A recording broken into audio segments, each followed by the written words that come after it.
PhD, postdoctoral experience also. We do not get the chance to teach. Many of us do dream to be good teachers, but we do not get the chance. So that I saw in Bangladesh. Just 2012 কথা বলছি। তো আমাদের হয়তো Indian এখানে থেকে অনেক কিছু শেখার আছে ওদের কাছ থেকে। এবং সবচেয়ে বড় ধাক্কাটা আমি খেয়েছিলাম লাস্ট দিন, যেদিনকে সরস্বতী পুজো ছিল এবং আমি বাড়ি ফিরে আসবো। ঢাকা ইউনিভার্সিটির প্রত্যেকজন স্টুডেন্ট আমাকে বললো, দিদি আপনি কিন্তু আমাদের ইউনিভার্সিটির এটাতে আসবেন, ফেস্টিভ্যালটায় আসবেন, সরস্বতী পুজো দেখে আপনি বাড়ি যাবেন। তো আমি বললাম ঠিক আছে, তোমাদের কোথায় আসবে? ঢাকা ইউনিভার্সিটির বড় গ্রাউন্ডে সব মিডিয়া হাউস থাকে, আপনি ওখানে আসবেন, সব ডিপার্টমেন্ট থেকে সরস্বতী পুজো করা হয়। So that was again the last and the most biggest I opener to me. Hindu মুসলমান স্টুডেন্ট সবাই মিলে সরস্বতী পুজো করছে এবং শ্লোক, সংস্কৃত শ্লোক, পুরো অপূর্ব সংস্কৃত শ্লোক তারা করে। I was a part of it and I found myself very blessed. আমি এটা নিয়ে ফটো জার্নালিজমের একটা আর্টিকেলও দিয়েছি, my article has already been accepted. ছবিগুলো আমি তুলে এনেছিলাম। If anyone asks me for it, I can pass it down. So that's one of the things, like we say Bangladesh choto desh, we tag it as LDC, but they're doing a lot of things, and which is like transparent bhabe accountability ache, jeta hoyto India আমরা আমাদের generation অনেকে বলবো যে আমরা transparency পাচ্ছি না, accountability পাচ্ছি না, কোয়ালিটির কদর পাচ্ছি না।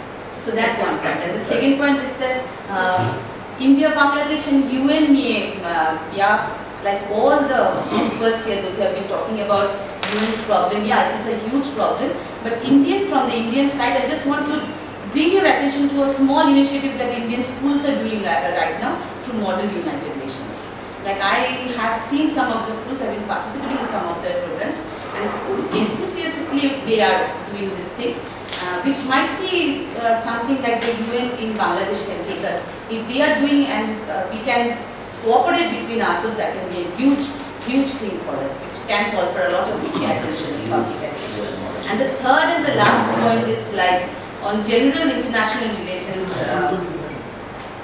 We all know that gradually India, the world is moving towards. I'm a student of international relations, trying to specialize in IR in some very little way. It's my beginner's years. But I do see international relations gradually moving back to realism. It's again Hobbesian world where every nation is thinking about how much we can keep ourselves in through our military might, through our economic reform. So it's either power-hungry nations getting together to dictate their terms, or nations, those who are peace-loving, those who have to make groups through multilateralism, through multipolarity, to address the issues of resource crunch and problems of power equations among people. Okay.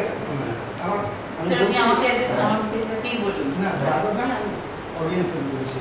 বাংলায় আমি বলছি, বারবার interview করছি, আপনারা অনেক ভাবে বিরক্ত হতে পারেন। বিরক্ত হলে আমাকে প্রথম উত্তর দিতে হবে। সেটা হচ্ছে it's a fact, international relation can be smooth among the between the states, but in that case your national politics are to be clean, your national politics are to be which is desired for. So the national politics will be different for international relations. Yeah. Second হচ্ছে আমি ক্যালকাটা ইউনিভার্সিটির department of law আমি 20 বছর guest teacher ছিলাম। সেখানে আমি দেখেছি প্রত্যেকটা ক্লাসে অন্তত 7জন 8জন 10জন বাঙালি।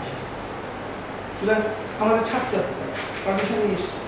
সেকেন্ড টাইম বলি, আমি বিভিন্ন হসপিটালে যাই, আমি নিজের অসুখের জন্য গিয়েছি, যেমন টেগর হসপিটাল অথবা হসপিটাল অথবা বেলজিয়াম।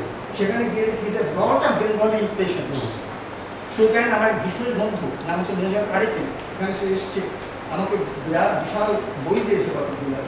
সেই মেজর আরিফিন প্রত্যেক 2 মাস পর একবার করে আসে নিজেকে দেখাবার জন্য, তার স্ত্রীকে দেখাবার জন্য। মুনতাসির মামুনের নাম অনেকেই জানেন। মুনতাসির মামুন এই ইনস্টিটিউটের সঙ্গে খুব ক্লোজলি রিলেটেড ছিল এবং ও যন্ত্রগুলোর সঙ্গে একসঙ্গে বই দিতে যেত, যন্ত্র ইংলিশ থেকে বাংলা অনুবাদ করে ওখানে ছাপিয়ে। সুতরাং বাংলাদেশের সঙ্গে আমাদের ওই যে সেকেন্ড ট্র্যাক মানে 2 ট্র্যাক ডিপ্লোমেসি নেই, এটা কিন্তু একদম বাজে কথা। আমাদের বহু নাট্যকার, যেমন হচ্ছে বিভাস চক্রবর্তী অথবা ওখানে কবি, এদের সঙ্গে ওখানে নাট্য উৎসব হয়, এখানে নাট্য উৎসব হয়, কিন্তু তবুও তা সত্ত্বেও কেন কৃষ্ণান বলবেন এলডিসি লিস্ট ডেভেলপ কান্ট্রিজ অথবা লেস ডেভেলপ কান্ট্রিজ, এটা বলার একটা কারণ আছে। আমাদের পশ্চিমবঙ্গে 9.5 কোটি লোক এখন, সমস্ত ভারতবর্ষে হচ্ছে 1.3 বিলিয়ন পিপল। বাংলাদেশে আমি 2008-এ দেখে এসেছিলাম যে 16.5 কোটি লোক মাত্র, এবং ভোটার লিস্ট হচ্ছে 16.5 কোটি, আর ভোটার লিস্টটা ছিল 8.54 লক্ষ। আর এখানে শুধুমাত্র ওয়েস্ট বেঙ্গলে 9.5 কোটি না, 9 কোটির উপর ভিত্তি করে ভোটার লিস্ট হচ্ছে more than 6 crores। আর ইন্ডিয়ার ভোটার লিস্ট হচ্ছে এখানে 85 crores। সুতরাং শ্রীলঙ্কা, ইন্ডিয়া, ভুটান, বাংলাদেশ এবং নেপাল, এই নিয়ে আমি স্টাডিটা করি। এবং সেখানে এই ডেভেলপমেন্টের সঙ্গে তাদের perception of democracy, perception of কালচারের সঙ্গে একটা ইকোনমিক প্রচণ্ড ডিসকানেক্ট হয়ে গেছে। যেমন একটা ঘটনা বলছি, যেন এটা ফরিদপুরে আমার নিজের বাড়ি, আমি যখন 5 বছর বয়স তখন ওখান থেকে আমি চলে আসি। তো সেখানে বিভিন্ন জায়গায় গেছি, অনেকেই আমাকে চেনে আমার বাবার নামে। তো ন্যাচারালি সেখানে আমি জিজ্ঞেস করছি যে আপনি বাড়িতে কজন লোক? বলছে 5 জন। আমরা আপনি ডেলি রোজগার করেন তখন হচ্ছে 10 টাকা। আমরা 10 টাকা দিয়ে রোজগার করেন আর 5 টাকা, আপনি বলছেন ভালো আছেন? তো বলছে যে হ্যাঁ, খারাপ কোথায়। এখন এই যে ধারণাটা, এটা অধিকাংশ মোস্টলি হচ্ছে বেঙ্গল। সুতরাং এই যে তাদের আইডিয়া ইকোনমিক ওয়েলবিং এখানে আছে। আপনি শুনুন, বিহারের প্রত্যন্ত অঞ্চলে বা উত্তরপ্রদেশের প্রত্যন্ত অঞ্চলে যান, সেখানে দেখবেন না। কিন্তু আপনি পশ্চিমবঙ্গের যে কোনো জায়গায় যান, আপনি তামিলনাড়ুর যে কোনো জায়গায় যান, আপনি কর্ণাটকের যে কোনো জায়গায় যান, দেখবেন যে এদের এই সেন্সটা আছে যে আমি economically we are not developed. সুতরাং এই দিক থেকে এটা বলা যায়। স্যার, আমি আপনাকে কোনোভাবে রিফ্লেক্ট করছি না, কারণ আমার মনে হয় আমার আপনার সাথে বোধহয় একটা জেনারেশনের গ্যাপ আছে।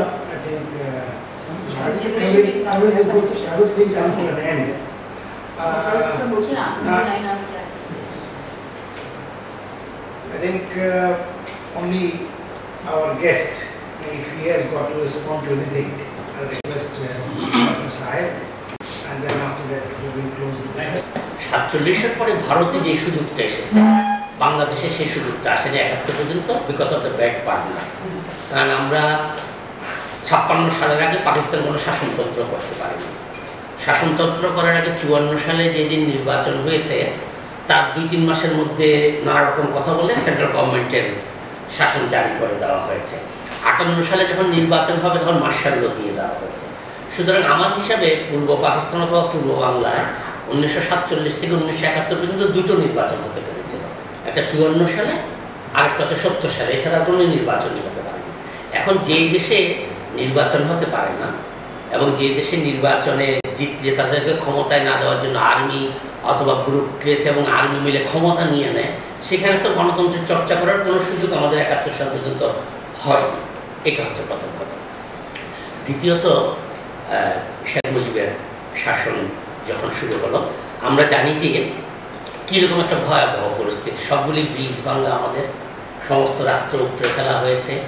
1 কোটি লোক ভারত থেকে শরণার্থী হিসেবে এসেছিল, তারা ফিরে গেছে এবং তাদের 80 লক্ষের ঘর চালিয়ে দেওয়া হয়েছে, তাদের কোনো রকমের ঘর নেই।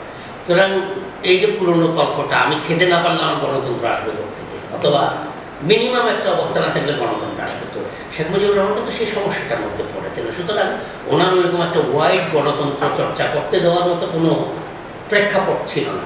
যখন উনি করতে চাইলেন তখন কিন্তু দেশের ভিতরে একটা বড় রকমের প্রচার চালানো হলো, যেমন দুর্নীতি।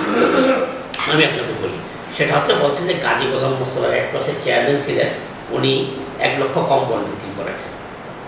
তো 1 লক্ষ কম্বলের দাম কত তখন?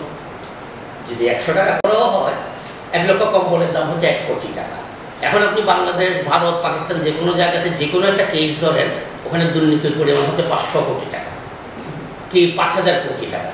সুতরাং ওনাকে অথবা শেখ কামালকে দুর্নীতির জন্য যে করা হয়, দুর্নীতির সুযোগটা কোথায় ছিল? মানে দুর্নীতি হয়েছে, এটা আমরা সবাই জানি, আমরা প্রতিবাদ করেছি, অনেক সময়গুলি নিয়ে অনেক রকম সংঘর্ষ হয়েছে।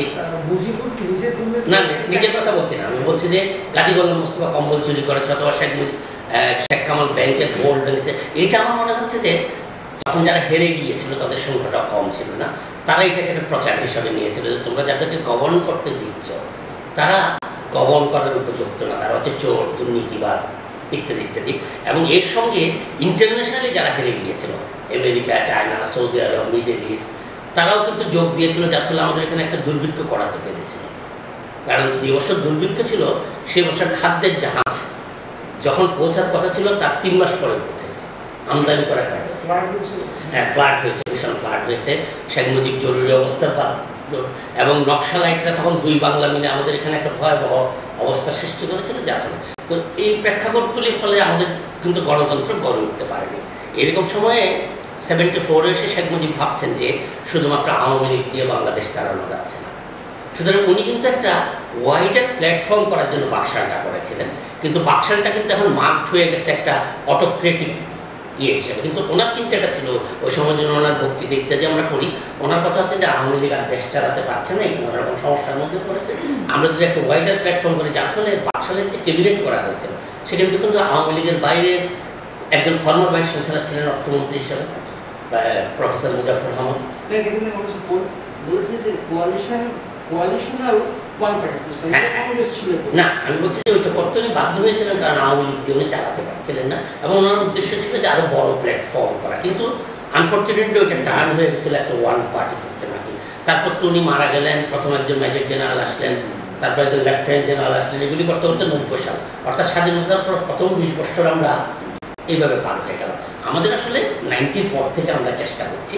এখন কেয়ারটেকার গভর্নমেন্টের ব্যাপারটা আমি একটু বলি, সেটা হচ্ছে আমাদের দেশে এই ভারতবর্ষে যেটা গড়ে উঠেছে, গভর্নমেন্ট যে পাওয়ার ইলেকশন করছে বটে, কিন্তু ইলেকশন কমিশন এত শক্তিশালী অথবা মানুষের সচেতনতা এত বেশি যেখানে ইচ্ছে করলে একটা উল্টে দিতে পারে না। কিন্তু আমাদের এখানে কিন্তু পার্টি পাওয়ার ইলেকশন যতবারই করেছে 90 পর্যন্ত, প্রথমবারে কেউ ভোট দিতে যায় নাই, কিন্তু বলছে 80% ভোট কাস্ট হয়ে গেছে।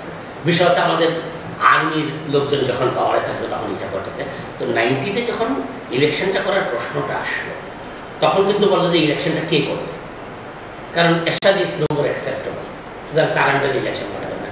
তখন এই আমাদের বড় 2 দল আওয়ামী লীগ এবং বিএনপি, তার সঙ্গে জামাত ইত্যাদি সবাই মিলে বললো যে একটা সিভিল সোসাইটি গভর্নমেন্ট করা হোক, যেটার নাম দেওয়া হলো কেয়ারটেকার গভর্নমেন্ট। এটা ট্রেডিশনালি ভারতবর্ষ অথবা অন্যান্য জায়গায় যে কেয়ারটেকার গভর্নমেন্ট সেটা না। এবং তাতে প্রথম ইলেকশনে প্রায় 80% সিট নিয়ে বিএনপি জিতল। পরের ইলেকশনে কিন্তু কেয়ারটেকার গভর্নমেন্ট প্রথমটাতে ঠিক 3 মাস ছিলেন, পরে জাস্টিস হাবিবুর রহমান করলেন, সেটাও ঠিক 3 মাসই ছিলেন এবং তাতে আওয়ামী লীগ আবার জিতল। তারপর লতিফুর রহমানের গভর্নমেন্ট করা হলো, সেটাও 3 মাসের মধ্যে ইলেকশন করলো এবং সেটাতে আবার বিএনপি জিতল। ক্রাইসিসটা শুরু হলো 2006-এ, সেটা হচ্ছে বিএনপি তখন এসে মনে করলো যে সেকেন্ড টাইম কেউ জিততে পারছে না। তো পাওয়ারে যারা থাকে আমার মনে হয় পাওয়ার ছাড়া তারা অভ্যস্ত হতে চায় না, যে চেয়ার ছেড়ে দেবো এটা চায় না। সুতরাং তারা নানা রকমের জটিলতা সৃষ্টি করে, বললো যে যিনি প্রেসিডেন্ট আসেন, ওদের যে প্রেসিডেন্ট, তার আন্ডারেই একটা কেয়ারটেকার করা হোক এবং উনি একটা কেয়ারটেকার গঠন করবেন। করার ফলে এটা কেউ মানতে চাইল না, একটা বড় রকমের ক্রাইসিস দেখা দিল এবং আলটিমেটলি আর্মি ইন্টারফেয়ার করলো। আর্মি ইন্টারফেয়ার করলে ওনার গভর্নমেন্টটা থাকলো বোধ হয় 5-6 মাসের মতো এবং আর্মি একটা নতুন ইয়ে করলো। সেই গভর্নমেন্টটা যেটাতে ফখরুদ্দিন সাহেব প্রধান ছিলেন, হ্যাঁ জি হ্যাঁ, তো ওদের হলো কি, ওরা যেটা বলছে সেটা হচ্ছে যে দেশের এমন অবস্থা যে 3 মাসের মধ্যে নির্বাচন করার কোনো উপায় নেই এবং তখন আওয়ামী লীগও 3 মাসের মধ্যে নির্বাচন চায়নি, কারণ এটা পুরো প্রশাসনটা এমনভাবে ঢেলে সাজানো হয়েছিল যে 3 মাসের মধ্যে একটা নির্বাচন করলে এটা ফেয়ার নির্বাচন করা সম্ভব হবে কি নিয়ে সন্দেহ। তারা 2 বছর সময় নিয়েছিল এই নির্বাচনটা করতে, সেটা নিয়ে বড় সমালোচনা আছে।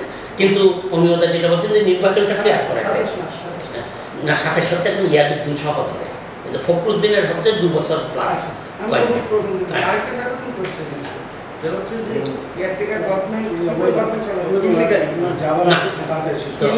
আমি 27 মাস পরে করছেন যে 154টা অর্ডিন্যান্স ব্যান করেছিল, এই গভর্নমেন্ট এসে কিন্তু 144টাকে আইনে করতে হয়েছে, আমাদের গভর্নমেন্ট ফেল করেছে না। এটা হচ্ছে যে এখন কেয়ারটেকার গভর্নমেন্ট করা হয়েছিল বাধ্য হয়ে, এখন আবার বলছে যে না এই কনসেপ্ট টিকছে না, সুতরাং এই গভর্নমেন্ট যে করছে অনেকে বলছে ইলিগাল আমি বলবো না, কারণ কেউ যদি ভোট কন্টেস্ট করতে না আসে সেটা আমার দায়িত্ব না, কিন্তু আমি বলতে পারি যে এথিক্যাল হয়েছে কিনা এই প্রশ্নটা তোলা যেতে পারে যে মেজর অপোজিশন আসেনি। আর লাস্ট পয়েন্ট যেটা আমি 5 মিনিটের মধ্যে একটু ব্যাখ্যা করি, আমি এটা ভুল জরুরি, সেটা হচ্ছে বাংলাদেশের সিভিল সোসাইটি অত্যন্ত স্ট্রং আমার হিসাবে, কিন্তু সমস্যাটা কোথায় আমি বলছি সেটা হচ্ছে বাংলাদেশে যখন 58-এ মার্শাল ল হয়, এই মার্শালের বিরুদ্ধে আন্দোলনটা শুরু করেছিল সিভিল সোসাইটি, পরে পলিটিশিয়ানরা যোগ দিয়েছে অনেক পরে, বাংলাদেশে যখন স্বাধীনতা যুদ্ধের এইগুলো অর্গানাইজ করা শুরু হয়, পলিটিশিয়ানদের আগে সিভিল সোসাইটি শুরু করেছে এবং পরে পলিটিশিয়ানরা যোগ দিয়েছে। 89-এ যখন গণতন্ত্রের জন্য সংগ্রাম শুরু হয়, এটা সিভিল সোসাইটি শুরু করেছে। সিভিল সোসাইটির সমস্যাটা হচ্ছে আমরা এখানে যেমন আপনারা কন্টিনিউয়াসলি সাস্টেইন করে যাচ্ছেন, আমরা এইটা করতে পারি না। আমরা কোনো একটা ইস্যু সামনে আসলে সিভিল সোসাইটি একটা বড় রোল প্লে করছে। যেমন কাদের মোল্লা কেন ফাঁসি দেওয়া হলো না, এখন তর্ক হতে পারে যে আমি বিচার চাইলেও কিন্তু ফাঁসি দিতেই হবে, এটা আমি বলতে পারি কিনা। হ্যাঁ, আমি বিচার চাইতে পারি। এখন সিভিল সোসাইটি আমাদের হয় কি এই ক্রাইসিস মুভমেন্টগুলিতে আমি বলবো যে কী রোল প্লে করেছে, পলিটিশিয়ানদের চেয়ে তাদের রোল অনেক বেশি। কিন্তু আমরা যেখানে ফেল করেছি আমাদের সিভিল সোসাইটি, সেটা হচ্ছে ইন বিটুইন দিস ইস্যুস অথবা দিস কি পয়েন্টস, এই সময় সিভিল সোসাইটি আমরা ঠিকমতো অ্যাক্ট করতে পারি না। এটা তো বড় দুর্বলতা। আরেকটা দুর্বলতা, সেটা গত 8-10 বছর ধরে ডেভেলপ করছে, সেটা হচ্ছে সিভিল সোসাইটির একটা বড় অংশ কোনো না কোনোভাবে পাওয়ারের খুব কাছাকাছি থাকার চেষ্টা করছে। এর ফলে সিভিল সোসাইটিও দেখা যাচ্ছে Awami League civil society, BNP civil society, Jamaat civil society, একটা অংশ, আমি বলবো না যে সবাই চলে গেছে, একটা অংশ তার মধ্যে চলে গেছে। এর ফলে সিভিল